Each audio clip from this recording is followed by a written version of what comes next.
mandat de 4 ans qui s'achève a été extrêmement riche pour nous, élus de l'intersyndicale.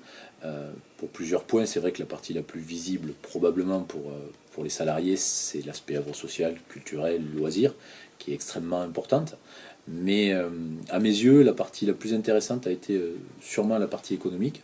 C'est d'ailleurs le premier article du Code du travail qui traite du comité d'entreprise qui la met en avant, c'est l'article L23-23-1 du Code du travail. La partie économique, c'est surtout deux grands pans d'action.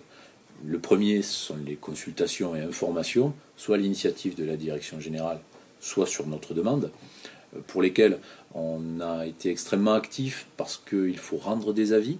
Ces avis sont argumentés, sont motivés, sont illustrés de notre part. On ne se contente pas simplement de dire oui, non, on est favorable ou on est défavorable.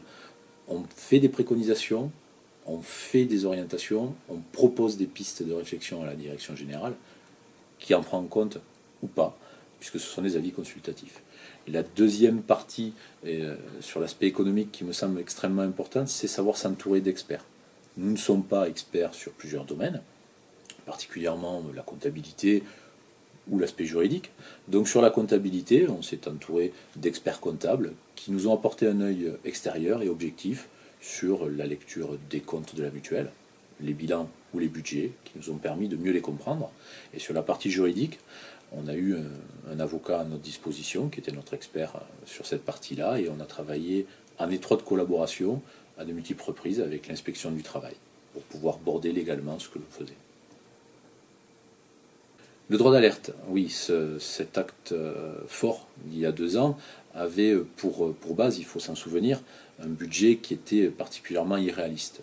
Il y avait, pour mémoire, plus de 50% de chiffre d'affaires en plus qui était prévu, plus de 90% d'affaires nouvelles supplémentaires, ce qui était à notre sens particulièrement intenable.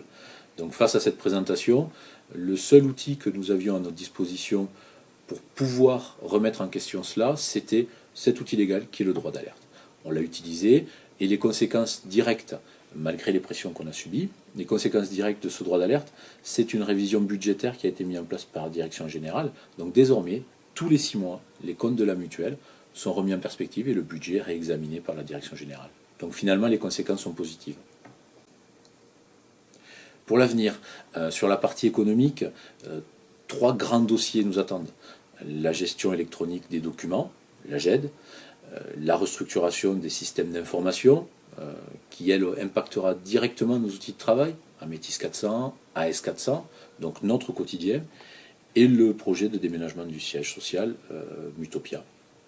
Tous ces sujets ont un impact pour l'ensemble des salariés, tant en région qu'au siège, parce que ça a un impact sur les comptes de la structure et sur les budgets des prochaines années.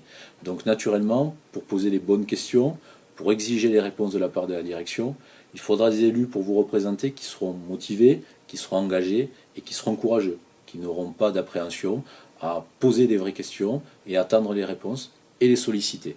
Donc pour cela, le mieux à faire, c'est de voter le 5 décembre pour des élus engagés, c'est-à-dire ceux de l'intersyndicale.